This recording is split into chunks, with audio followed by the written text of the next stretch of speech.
नमस्कार आदरणीय श्रोता, कार्यक्रम नागरिक सवालबाट म नारायण औस्ती, प्रविधिमा साथ दिँदै हुनुहुन्छ कल्पनाजी र नवीनजीले। नागरिक सवाल यहाँहरूले बिहान 7:30 देखि 8:30सम्म दिनेश FM 93.8 मेगाहर्ज दिनेश खबरको फेसबुक पेजमा हाम्रो भिडियो लाइभ समेत हेर्न सक्नुहुन्छ र हेर्दै राख्नु पनि भएको छ। यस कार्यक्रममा हामी दिनहुँ विभिन्न विषयवस्तुमा विभिन्न व्यक्तिहरूसँग संवाद गर्ने गर्छौं र आज संवादको लागि मैले दुईजना व्यक्ति त फिक्स भइसक्नु भएको छ। तेस्रो पनि हुनुहुन्थ्यो, उहाँसँग टेलिफोन सम्पर्क हुन सकिराखेको छैन, त्यही भएर उहाँसँग कुराकानी गर्न सकिन्छ सकिँदैन त्यो भन्न सकिने अवस्थामा छैन। अझै हामी प्रयास गर्नेछौँ। आज मैले विशेष संवाद गर्नेछु राष्ट्रिय योजना आयोगका माननीय सदस्य सुशील भट्टसँग कुराकानी गर्नेछौँ र त्यसपछि स्वास्थ्य कार्यालय बाजुराका प्रमुख दयाकृष्ण पन्तसँग कुराकानी गर्नेछौँ। राष्ट्रिय योजना आयोगका माननीय सदस्य सुशील भट्ट डडेलधुराका हुनुहुन्छ। सुदूरपश्चिम क्षेत्रबाट उहाँ राष्ट्रिय योजना आयोगमा प्रतिनिधित्व गर्नुहुन्छ र माननीय मन्त्री लेखराज भट्ट सहितको टोलीमा हिजो अस्ति सम्भवतः आएर हिजो फर्किसक्नु भएको छ। कैलालीका केही क्षेत्रको उहाँहरूले अध्ययन अनुगमन गर्नुभएको छ, भ्रमण गर्नुभएको छ। उक्त भ्रमणको विषयमा पनि छोटो कुराकानी गर्नेछौँ। सँगसँगै अहिले नयाँ बजेटमा सुदूरपश्चिमका के क्षेत्रहरू समिएटेनन् त्यस विषयमा मैले कुराकानी गर्नेछु उहाँसँग। झन्डै मैले आधा घण्टा जति कुराकानी गर्नेछु। प्राविधिक मित्रले म टेलिफोन सम्पर्कमा उहाँलाई जोड्नको लागि अनुरोध गर्दछु। र सुदूरपश्चिममा कोरोना सङ्क्रमितको सङ्ख्या 191 पुगेको छ। बाजुरा जिल्लामा मात्रै हिजो 18 जनामा कोरोना पुष्टि भएको छ। यसै गरी त्यसपछि जम्मा 27 जनामा नयाँ सङ्क्रमण देखा परेको छ। सुदूरपश्चिमका विभिन्न अस्पतालहरूबाट 334 जना सङ्क्रमित अथवा आशंकामा रहेका अस्पतालमा भर्ना भएका बिरामीहरू सङ्क्रमितहरू डिस्चार्ज भएका छन् 334। हिजोको दिनमा 27 जनामा नयाँ सङ्क्रमण देखा परेको छ, जसमध्ये 18 जना बाजुराका मात्रै हुनुहुन्छ। बाँकी कैलालीको 6 जना चाहिँ कैलालीको गौरीगङ्गा नगरपालिकाका हुनुहुन्छ।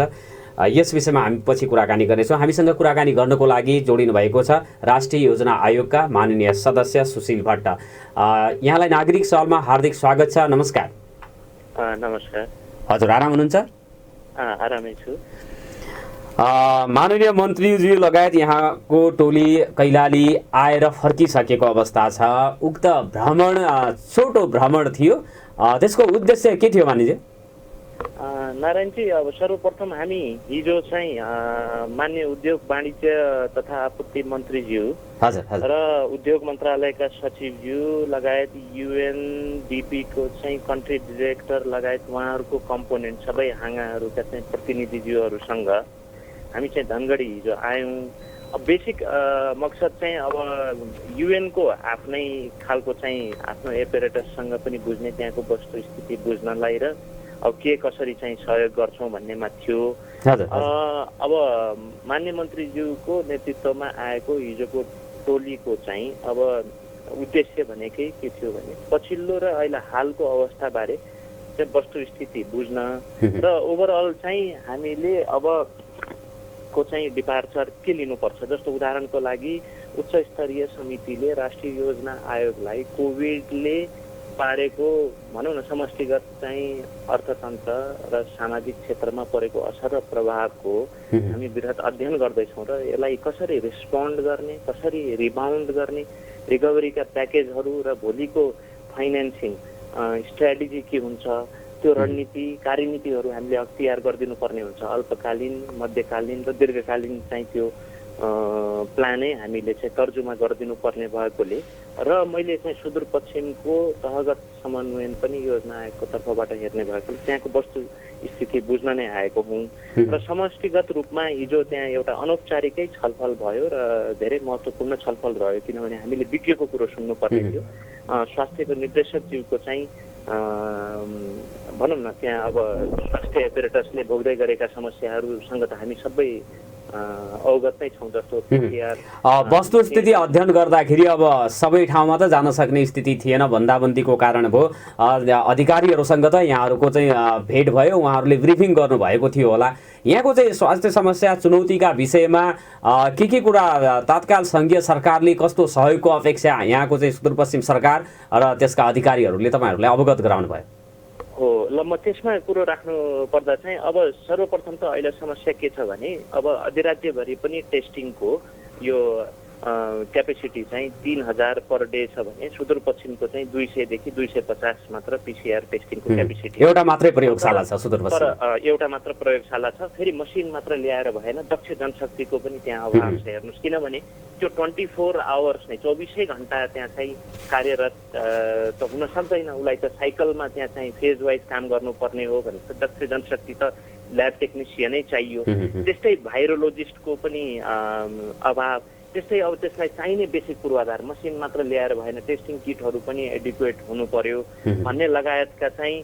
र अब ओभरअलमा हामीले लेभल 1 को चाहिँ सबै अस्पताल प्रदेशकालाई बनाउने सवालमा स्तरोन्नति गर्नुपर्ने अरू जो इन्टरभेन्सनहरू छ, आइसोलेसनका बेडहरू होलान्, भेन्टिलेटर्स होलान्, PCRहरू होलान्, त्यो चाहिँ केही उचित मात्रामा हामीले चाहिँ भोलिको पनि भयावह स्थिति भोलि नआउला भन्ने छैन। किनभने हामीले यसलाई आकलन गर्न सक्दैनौँ कोभिडको असर भोलि कसरी पर्दै जान्छ। त्यसलाई रोकथाम न्यूनीकरणमा अहिले हामीले सक्दो प्रयास सङ्घ, प्रदेश र स्थानीय तहले गर्ने हो।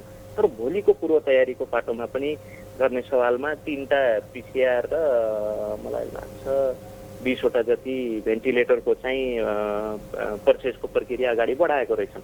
त्यस्तै अब विशेष र सम्पूरक अनुदानबाट सेती प्रदेश प्रादेशिक र महाकाली प्रादेशिक लगायत लम्की चुहा र बेदकोट अस्पतालको लागि सङ्घबाटै यही आर्थिक वर्ष उचित विनियोजन भएको थियो। त्यसको कार्यक्रम को सवालमा पनि मैले अलिकति जिज्ञासा राखेको थिएँ। त्यसमा अब उहाँहरू पूर्व तयारी टुङ्ग्याएर केहीमा खरिद व्यवस्थापनमा अगाडि बढ्दै हुनुहुन्छ भन्ने हो। त्यो हस्पिटलहरूको स्तर उन्नति कहीँ बेदकोट र लम्की चुहा त नयाँ निर्माण नै भयो, तर त्यो सवालमा पनि कुरो उठ्यो। तर अब त्यहाँ उठेका अरू तात्कालको लागि मान्यज्यू, तात्कालको लागि चाहिँ यो PCR मसिनहरू प्रयोगशाला स्थापना अथवा सेती प्रादेशिक अस्पतालमै पनि अर्को मसिन ल्याएर जस्तो डडेलधुराको अस्पतालमा पनि प्रयोगशाला स्थापना गरी टेस्टिङ चाहिँ बढाउने कुरा मात्रै गरिदियो।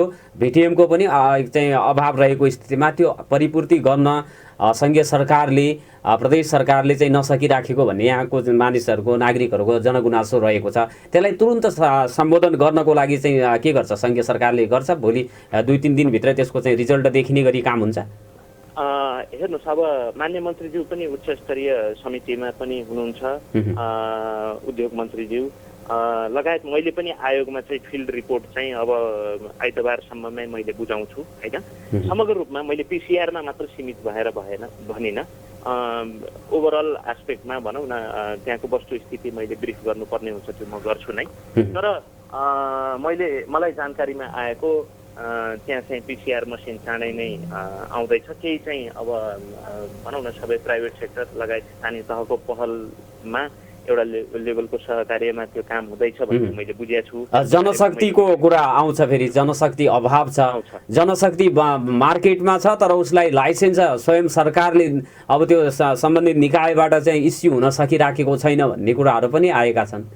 त्यतातर्फ पनि सरकारको ध्यान गएन भन्ने 68 सालदेखि यो चाहिँ जुन स्वास्थ्य सेवा परिषद कि के भन्छ होइन, त्यसले लाइसेन्स नै इस्यु दिएको छैन। माइक्रोबायोलोजिस्टहरू पढेर त्यतिकै अब काम गर्न नसक्ने स्थितिमा छन् भन्ने गुनासोहरू पनि आएको छ। नारायण चाहिँ एउटा कुरा के हुन्छ भने कहिलेकाहीँ चाहिँ अब जस्तो अहिले चाहिँ हामीले नीतिगत प्राथमिकता भनेको स्वास्थ्य हो, जीवन रक्षा नै सर्वप्रथम सबैलाई इम्पोर्टेन्ट कुरा हो। तर कहिलेकाहीँ के हुन्छ भने नीतिगत निरन्तरता, नीतिगत प्राथमिकता पनि मा पर्छ कुनै क्षेत्र, अनि त्यसमा उचित विनियोजन पनि गरिन्छ। हेर्नु जसरी सङ्घले गरे, तर त्यो सेक्टर चाहिँ रेडी छ कि छैन भन्न खोजे के भने पूर्व तयारी गरेका छ कि छैन। जस्तो अहिले तपाईँले जनशक्तिकै कुरो राख्नुभयो होइन, हामीसँग जनशक्ति नभएको अवस्था होइन। जस्तो स्थानीय तहमा पनि होइन, हामीले भोलिको दिन त आइसोलेसनको व्यवस्थालाई अरू स्तरोन्नति गर्दै जानुपर्ने अवस्थामा हेल्थ वर्करलाई कसरी परिचालन गर्छौँ त्यसको मापदण्डहरू आउनु पर्ला, क्वारेन्टाइनलाई हामीले कसरी व्यवस्थित तवरले चाहिँ अगाडि बढाउँछौँ, यो त लर्निङ बाई डुइङको प्रोसेसमा पनि हामी छौँ भन्ने लाग्छ। तर एट द सेम टाइम हामीले पूर्व तयारी चाहिँ गर्नुपर्छ। पूर्व तयारी भनिसकेपछि खालि भौतिक संरचना बनाइदिएर भएन, दक्ष जनशक्ति छन् तिनको उचित चाहिँ परिचालन पनि उनलाई गरेर हामीले काम गर्नु छ होइन। त्यसले यो सवालमा यी कुराहरू हामीले यहाँ चाहिँ सङ्घीय सरकारमा पनि जस्तो प्रदेश अथवा स्थानीय तहमा सुदूरपश्चिममा क्वारेन्टिनको व्यवस्थापनको कुरा हेर्दाखेरि देशैभरि जे जस्तो छ यहाँहरूलाई जानकारी छ, त्यसबारेमा चाहिँ अस्तव्यस्तता के कति छ भन्ने कुरा अवगत छ। अब आइसोलेसनको व्यवस्थापन गर्ने प्रत्येक स्थानीय तहलाई भन्ने छ। स्थानीय तहहरूको भनाइ के हुन्छ भने बजेट छैन भन्ने कुराहरू हुन्छ। प्रदेश सरकारले सङ्घ सरकारलाई देखाउने, सङ्घीय सरकारलाई, स्थानीय सरकारले प्रदेश सरकारलाई देखाएर पन्छिने चाहिँ कुराकानी भयो। अहिलेको यो कोरोनाको सङ्क्रमणमा आफूलाई प्राप्त जिम्मेवारीलाई सफलतापूर्वक वहन गर्नुभन्दा पनि एकअर्कालाई देखाएर पन्छिने काम चाहिँ भएको छ।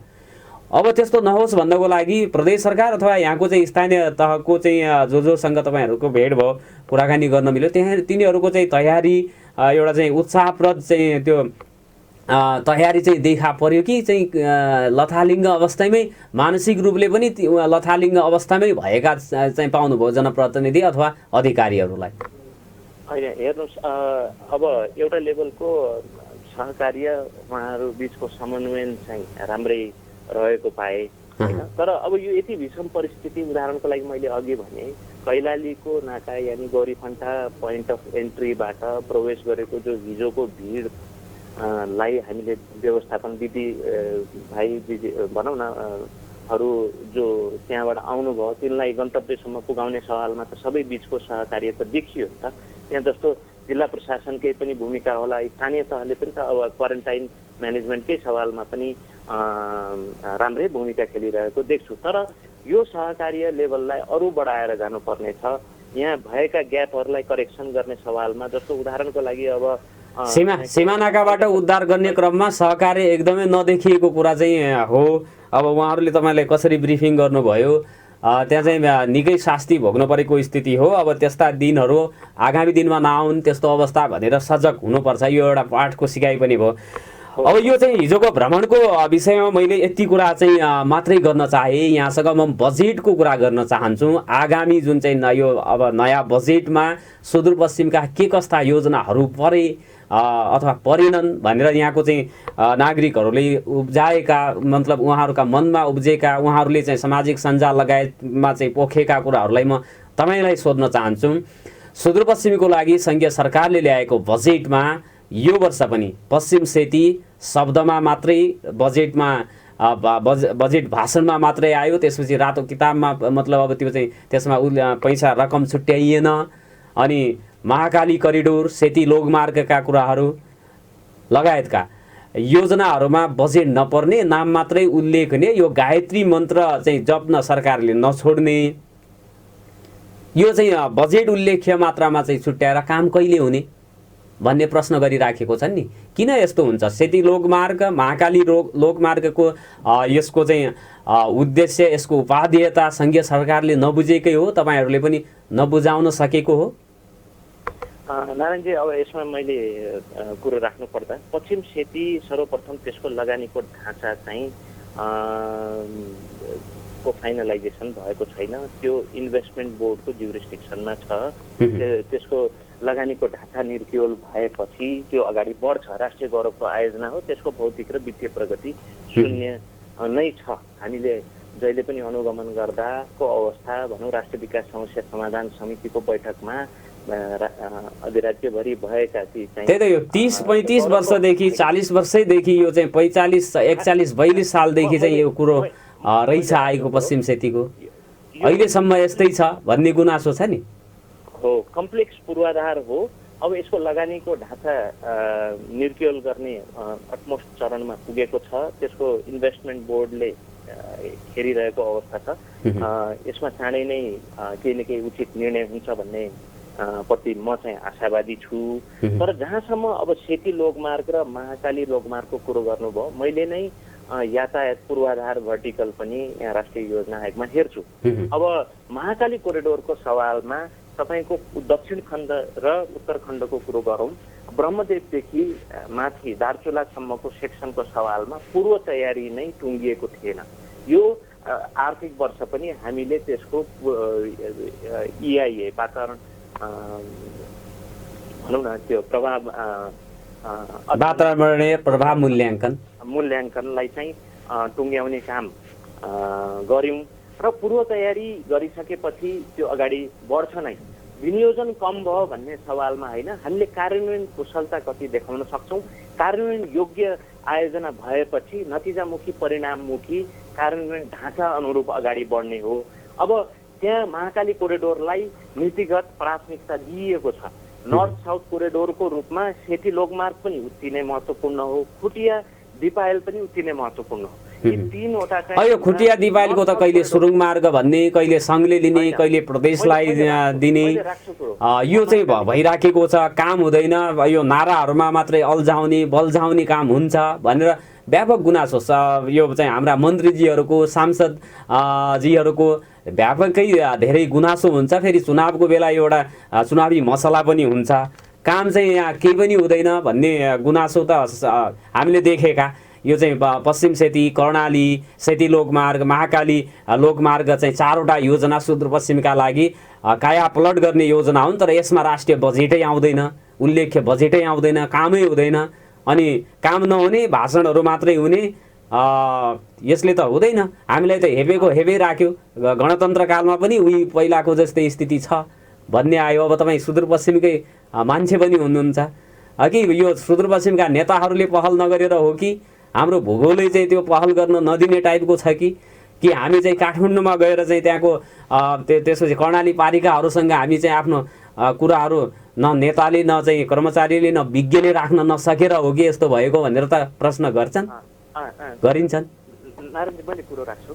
जस्तो अब मैले यो आर्थिक वर्ष चाहिँ पूर्व पश्चिम जो हाइवे छ त्यसलाई एसियन हाइवे क्लास 1 स्ट्यान्डर्डको स्तर उन्नति गर्ने भनिसकेपछि गड्डा चौकीदेखि चिसापानीको चाहिँ विस्तृत अध्ययन गर्नु नै पर्ने हुन्छ। यो वर्ष अध्ययनमै बित्छ, हेर्नुहोस् होइन, किनभने त्यो अध्ययन नगरिकन त्यसको कुल लागत निराकरण हुँदैन। अब आयोजना भनिसकेपछि त्यसको पूर्व निर्धारित समय लागत भन्ने कुरो चाहिँ निर्धारण गर्नै पर्छ र अनि त्यसपछि त्यो चाहिँ ठेक्का प्रक्रियामा जान्छ। हामीले एडोकिजममा तदर्थवादमा आयोजनालाई अगाडि बढाउन सक्दैनौँ। मैले खालि के भने, पूर्व पश्चिम हाइवेको सवालमा त्यसको स्तर उन्नति हुँदैछ, महाकाली कोरिडोरको सवालमा दक्षिण खण्डको पूर्व तयारी टुङ्गिएपछि त्यसमा हेर्नुहोस् आउने आगामी वर्ष उचित विनियोजन हुन्छ। यो वर्ष पनि भएको विनियोजन चाँडै चाहिँ हामीले फरफार गऱ्यौँ। भएका दायित्वहरू भने चाहिँ रकमान्तर भएर पनि त्यो शीर्षकमा पैसा चाहिँ थपिन सक्छ। तर उत्तरखण्ड जो चाहिँ भनौँ न, अहिले त बाटो भनेको राष्ट्रिय एकताकै लागि पनि बाटो भन्ने कुरो कति आवश्यक छ भन्ने कुरो हामीले बुझ्छौँ। त्यसैले त्यहाँ चाहिँ अहिले नेपाली सेनालाई खटाइएको छ, किनभने ब्लास्टिङ मेटेरियल म्यानेजमेन्ट र कम्प्रेसर ह्यान्डलिङ दुईटा बाटोमा सेनाको दक्षता देखिएकोले कालीगण्डकी कोरिडोर, कर्णाली कोरिडोर लगायत मा पनि र इभन मैलुङ स्याप्रुबेसी खण्ड जो चाहिँ यो रसुवागढी नाकामा पनि सेना खटिएकोले दार्चुलामा पनि अहिले 87 किलोमिटरको लागि सेना परिचालन गरिएको छ भने सेनाले त्यहाँ चाहिँ एउटा खालको रिजल्ट फ्रेमवर्कमा काम टुङ्ग्याउँछ। सेती लोकमार्गको हकमा पनि म के भन्न चाहन्छु भने बौनियादेखि लोडे खण्ड माथि चाहिँ 10,000 प्लस रुखहरू काट्नुपर्ने थियो। त्यसको चाँडै नै कटान आदेश आएपछि पहिला चाहिँ त्यो रोड कोरिडोरमा परेका रुखहरू जो विगतमा पहिचान भइसकेका छन् त्यसमा पनि समस्या थियो। हेर्नुहोस्, पूरक EIA गर्नुपर्ने लागत भिडेन त्यहाँ रुखको, होइन, सडकले गरेको अध्ययन र भोलि वनसँग त्यो समन्वयन को अभावले गर्दाखेरि सँगै जोइन्ट अध्ययन नगरिदिएकोले हेर्नुहोस् त्यो ओझेलमा परे त्यो कोरिडोर सेती लोकमार्ग। त्यही त यो सुदूरपश्चिममा कर्मचारीहरूले, सरकारी निकायहरूले पनि हेलचक्राइ गर्ने, हाम्रै नेताहरूले पनि हेलचक्राइ गर्ने र काम गर्न यस्तै ढिला चाहिँ हुन्छ। यो चाहिँ हुनु हुँदैन अबका दिनमा भन्ने चाहिँ सवाल छ। यसमा चाहिँ पहल सरकारले गर्नुपर्ने हुन्छ। मैले एउटा उदाहरणको लागि तपाईँको मोहनादेखि अत्तरियाकै व्यापारिक मार्गको अनुगमन त मैले 2 चोटि गरेँ, तपाईँलाई अवगत नै छ। त्यस्तै हुलाकी राजमार्ग छ जो कैलालीले कैलाली र कञ्चनपुरले ओगटेको सेक्सन नै 120 किलोमिटर माथि छ। यहाँ ढोके बजारदेखि दैजी उता तपाईँको चाहिँ सत्तैसम्म निस्किने बाटोको सवालमा हेर्नुहोस् त्यहाँ अब युनिफर्मिटी कायम भइरहेछ कि छैन। तपाईँको क्याम्पस रोड पछिको बाटो 7 मिटरको क्यारिज वे यानि कालोपत्रे हुन्छ हुँदैन भन्ने कुरोको पनि तपाईँहरूले पनि गर्ने हो अनुगमन। कामहरू भइरहेछन् छैनन् भन्ने कुरो हेर्नुहुन्छ भने म चाहिँ हाइली एक्सपेडाइट भएको छ म भन्दिनँ, तर हिजोको स्लगिस मोडबाट अलिकति मोडरेट चाहिँ प्रोग्रेस इम्प्रुभ भएको छ हेर्नुहोस्। त्यस्तै अत्तरियादेखि त्यो छ, म हिजो हेरेर गएको थिएँ, मैले आज नै भन्नेवाला छु। त्यो मिडियन जो बिचको बाटो छ त्यसलाई हामीले ग्रिनरी जोनको रूपमा डेभलप गर्नु छ। त्यो बाटोको क्वालिटीको सवालमा पनि त्यो फेरि ओभरलेइङ हुने हो कि आसफाल्ट कङ्क्रिट बाटो भनेको अलि झिलिमिली, अलि युनिफर्म, अलि स्ट्यान्डर्डको हुनुपर्छ भन्ने हो। त्यसैले त्यो सायद त्यो कम्प्लिसनको फेजमा भएकोले मैले त्यसमा धेरै कमेन्ट गर्न चाहिनँ। तर म के भन्न चाहन्छु भने अलिक क्लोजली तपाईँले हेर्नुभयो भने सङ्घको कार्यक्षेत्रमा भएका यी बाटोहरूको सवालमा तपाईँको प्रश्न अति उचित हो र यो टुङ्गिनुपर्छ। यो चाहिँ 20 वर्ष 40 वर्ष पुरिने चिज होइन। यो बाटोको महत्त्व भनेको यो पूर्वाधारको पनि पूर्वाधार हो, किनभने अरू क्षेत्रलाई पनि यसले चाहिँ जुन क्षेत्रमा जस्तो सेती लोकमार्ग, महाकाली लोकमार्ग र यो चाहिँ दिपाइल खुटिया सडक सङ्घीय सरकारले चाहिँ गरिदियोस् तदारुकताका साथ भन्ने एउटा प्रश्न छ। त्यसपछि यो पश्चिम सेती लगायतको कर्णाली चिसापानी दुईटा योजना, यी चाहिँ महत्त्वपूर्ण योजनाहरू रहेका छन् भन्ने अर्को चाहिँ प्रश्न के रहेको छ भने हिजो तपाईँले यो हरैया विशेष क्षेत्रको पनि अनुगमन गरेर मन्त्रीज्यू लगायत तपाईँहरू गर्नुभएको छ। यहाँ चाहिँ के छ भने यो चाहिँ विशेष आर्थिक क्षेत्र अथवा यो चाहिँ औद्योगिक क्षेत्रका कुराहरू हुँदाखेरि जति बेला जुन चाहिँ नेताजी अथवा मन्त्रीजीको ताकत लाग्छ अथवा बल चल्छ अथवा त्यो चाहिँ कुराकानी चल्छ त्यति बेला त्यहाँ चाहिँ लगिने र अहिलेसम्म अल्मलाई राख्ने हिजोको चाहिँ 5 विकास क्षेत्र हुँदाखेरि पनि सुदूरपश्चिममा औद्योगिक क्षेत्र थिएन र अहिले चाहिँ 7वटा प्रदेश हुँदाखेरि पनि सुदूरपश्चिममा औद्योगिक क्षेत्र छैन। यो 61-62 तिर सम्भवतः हुनुपर्छ। यो छेलामा दैजीको के अरे यो श्रीपुरमा चाहिँ यो औद्योगिक क्षेत्र राख्ने कुरा भयो। त्यसपछि आएर चाहिँ यो रमेश लेखकजीको चाहिँ राजनीतिमा उहाँको चाहिँ सरकारमा चल्ने हुँदाखेरि त्यसलाई चाहिँ दैजी छेलामा लग्यो। त्यसपछि भीमरावलजीको चाहिँ लाग्यो भन्छन् होइन, डुडेझारी उता चाहिँ लम्की डुडेझारीमा चिसापानीमा लग्यो। अहिले चाहिँ लेखराज भट्टजी मन्त्री हुनुहुन्छ र उहाँको कारणले गर्दाखेरि हरैयामा चाहिँ हुँदैछ। यो जस्तो फेरि उहाँ पछि अर्को कोही आयो भने अन्त लाग्छ। यो चाहिँ एउटा बिरालाले बच्चा चाल्ने चाहिँ लग्ने जस्तो खेल भएको छ सुदूरपश्चिमका लागि। औद्योगिक क्षेत्र स्थापना नहुनुका पछाडि हाम्रै कमजोरी हो, हाम्रै नेतृत्वको कमजोरी हो या यो चाहिँ सरकारको पनि उदासीनता देखिएर यस्तो भएको। अब हरैयाकै केसमा चाहिँ के हुन्छ भनेर मैले प्रश्न गरेँ यहाँलाई।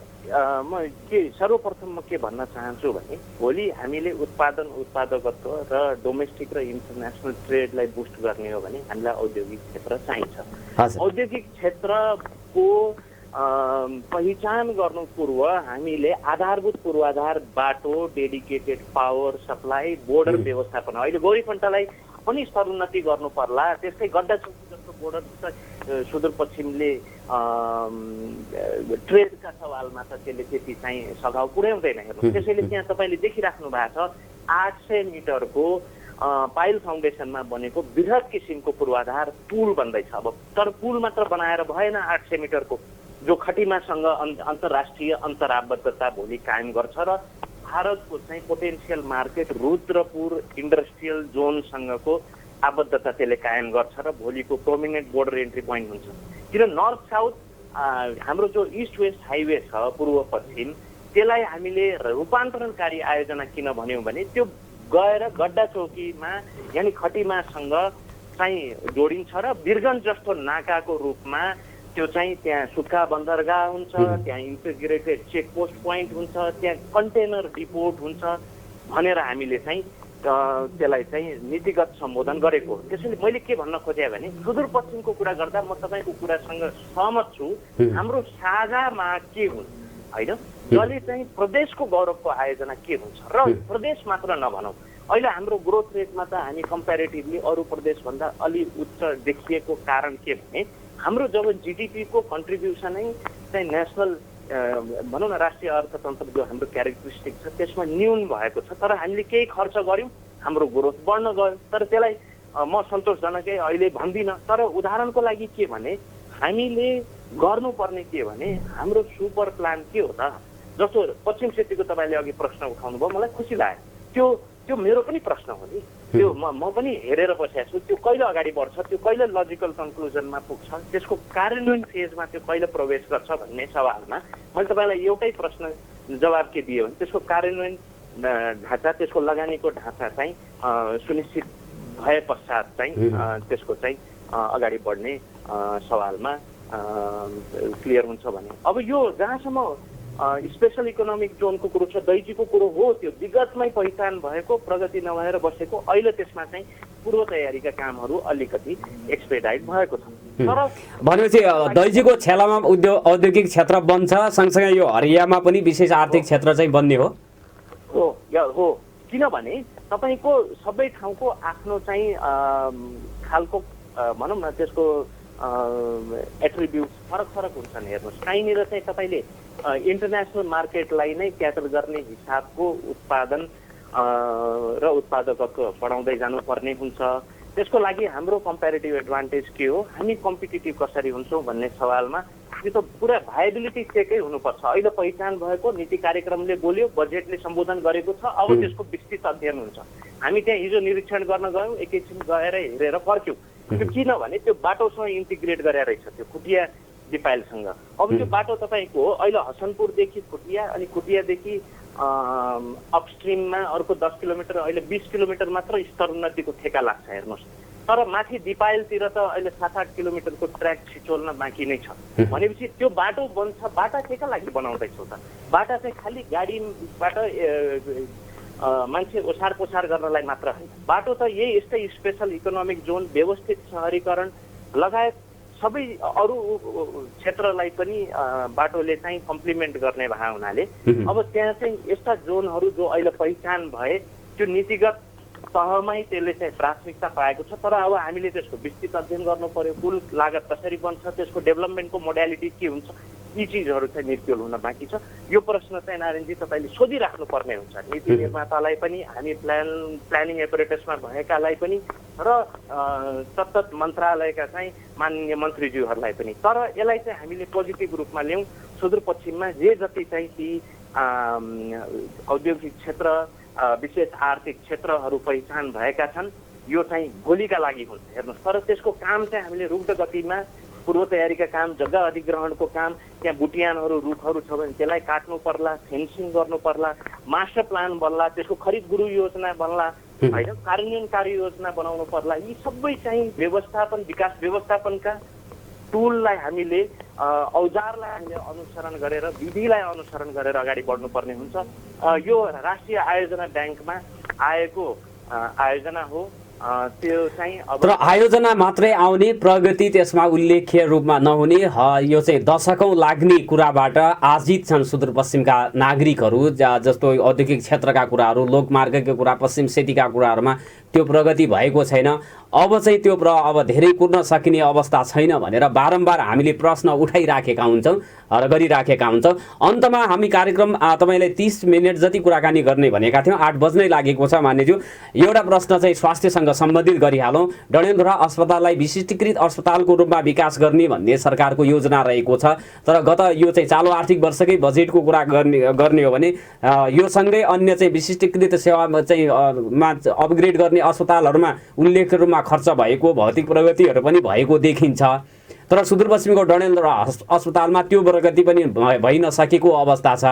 आगामी दिनमा त्यसको चाहिँ स्तरोन्नति वृद्धि गर्नको लागि सँगसँगै सेती प्रादेशिक अस्पतालका कुराहरू, त्यसपछि यो गेटामा बन्न लागेको चाहिँ मेडिकल कलेजलाई तुरुन्त चाहिँ सञ्चालन गर्नको लागि चाहिँ के हुँदैछ?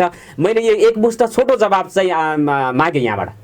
सर्वप्रथम त मैले स्वास्थ्य भर्टिकल हेर्दिनँ, तैपनि म के भन्छु भने जहाँसम्म डडेलधुरा अस्पतालको कुरो छ त्यसलाई विशिष्टीकृत रूपमा स्तरोन्नति गर्ने सवालमा अब हामीले चाहिँ त्यसको चाहिँ खरिद गुरु योजना चाहिँ बनाउनु पर्छ। हामीले इक्विपमेन्टको मास्टर प्लान चाहिएला, त्यहाँ हामीले दक्ष जनशक्तिको चाहिँ HR ह्युमन रिसोर्स म्यापिङ गरेर त्यो चाहिँ भनौँ न तपाईँको दरबन्दीहरू क्रिएट गर्नुपर्ने सवाल लगायत, किनभने आखिरमा त व्यक्तिले दक्ष जनशक्तिले नै गर्ने हो। जहाँ अभाव छ सुदूरपश्चिममा अलि समग्र रूपमा मैले देखेको जनशक्तिको अभाव मात्र होइन कि दक्ष जनशक्ति त्यहाँ चाहिँ लिडर चाहिँ त्यो प्रोजेक्टलाई लिड गर्ने, त्यो सम्बन्धित प्रतिष्ठानलाई लिड गर्ने, जबसम्म त्यो भनौँ न त्यसको म्यानेजरियल क्यापेसिटी भएको व्यक्तित्व भएको ठाउँमा हेर्नुहोस् आयोजनाको प्रगति राम्रो छ। उदाहरणको लागि मैले भन्न खोजेँ जति म्यान पावर छैन भनेर अहिले सरकारले पन्छ्यो भने त मिल्दैन। फेरि म्यान पावर चाहिँ खोज्न सकिन्छ। नेपालको सुदूरपश्चिमकै विदेशमा काम गरिराखेको दक्ष जनशक्ति घर आउन आतुर चाहिँ छन्। अहिले चाहिँ यो कुरा त सजिलै थाहा हुन्छ हामीलाई पनि, होइन? हो न, यो कुरा हामीले यहाँ राखेका छौँ। फेरि मैले यो अहिले यतिकै तपाईँलाई भन्नलाई भनेको होइन, दक्ष जनशक्तिको अभाव छ भनेर मैले मेरो एपरेटसको अनुगमनमा जाँदाखेरि त्यो रिपोर्टहरू हेर्नु होला, मैले क्लियरली भनेको छु। त मैले खालि के भन्न चाहेँ भने डडेलधुराको अस्पतालको स्तरोन्नतिको सवालमा त्यो वृहत चाहिँ प्लान अनुरूप योजनाबद्ध रूपमा अगाडि बढ्नुपर्ने हुन्छ, त्यसले इम्पोर्टेन्स पाएको छ। तर त्यो सवालमा मैले अहिले नै कमेन्ट गेटा मेडिकल कलेजको गेटाको हकमा चाहिँ त्यसको हेर्नुहोस्, अब वृहत संरचना बनेको छ, त्यो बनेर मात्र हुँदैन, त्यसको दिगोपना, त्यसको चाहिँ सञ्चालनको मोडालिटी निर्क्युल हुने चरणमा छ भन्ने मैले बुझेको छु। त्यो भएपछि त्यसलाई चाहिँ हामीले सेन्टर अफ एक्सिलेन्सको रूपमा चाहिँ डेभलप गरेर त्यसबाट यो हाम्रो डोमेस्टिक मार्केट मात्र होइन कि इन्टरनेसनल मार्केटलाई पनि त्यहाँको नजिकको भनौँ न बोर्डर एरियासम्मका पनि आउन्, चेक जाँच इलाज गराउनलाई भन्ने सवालले त्यसलाई सेन्टर अफ एक्सिलेन्सको रूपमा डेभलप गर्नुपर्छ भन्ने हिसाबको छलफल चाहिँ भएको छ र केही चाहिँ त्यसमा पनि उचित बन्छ। तर मैले लास्टमा एउटा कुरा राख्न चाहेँ, अब प्रदेशको कार्यक्षेत्रमा भएका हिजोका सहायक मार्गहरू हेर्नुहोस् बन्दैछन्। तपाईँ पाटनदेखि पञ्चेश्वर जानुहोला, त्यो खण्डमा उचित विनियोजन भएको छ। त्यस्तै बाजुरा बझाङतिर त्यस्ता 12वटा आयोजना छ, त्यसलाई क्लोजली वाच गर्नुहोला।